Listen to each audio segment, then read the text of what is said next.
My name is Libby Warner. I have been a teacher for 13 years. I have taught a variety of subjects linked with religious studies, which is what I've qualified in.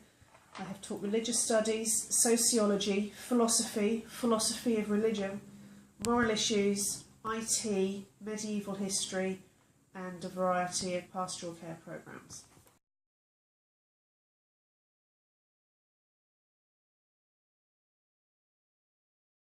At a public government school, I think there is a greater opportunity to make a difference, and as a teacher, that is one of the most satisfying things that you can do.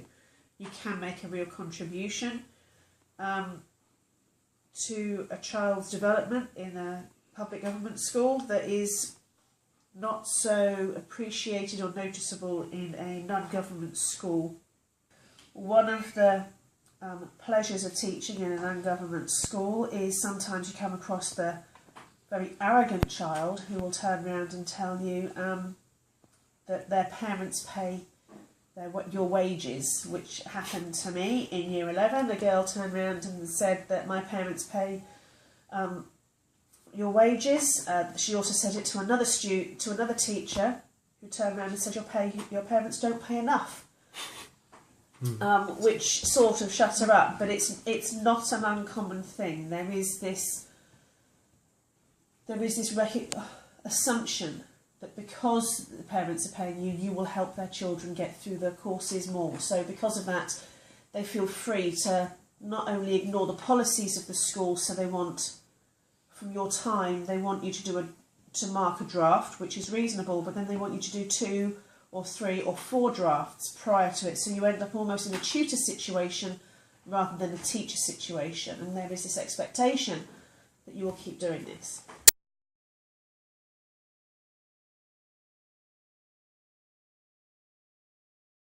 I think they're incredibly naive if they seriously think that they're getting that. They're not. I would say that in fact the service is poorer that they're receiving.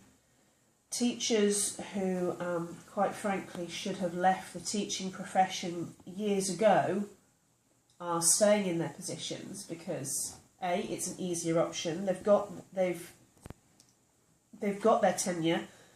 They've got their position. They're incapable of getting a job anywhere else. They're too lazy to want to go through the performance of having to market themselves and go anywhere else. Besides which, they couldn't get a job even if they were to apply, because they're so limited in terms of how they can apply themselves in their subject that they're not able to step outside. Whereas I think teachers who are in a public sector school,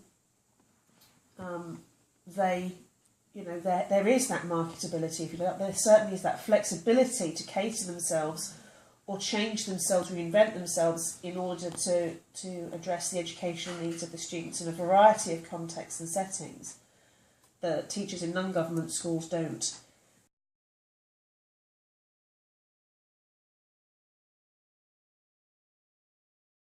They can offer almost an richer life for the students, but the students end up with I would suggest, an unrealistic portrayal of what life is like on the outside of this private sector school, which is presented almost in a bubble. The experience can be seen to be false that they have, and their expectations completely false when you look at their performance in the first year of university. There is a huge dropout rate of students who have been to non-government schools who go to university and expect to receive the same support at a university that they've had in their schooling, don't get it, so flunk, because they're not used to being able to think for themselves. They're very good academically when appropriately supported, whereas students who have been to the government schools, who are far more resilient, they're far more able to cope with making the transition from a school setting to a university setting, and therefore have achieved greater success, and they deserve to.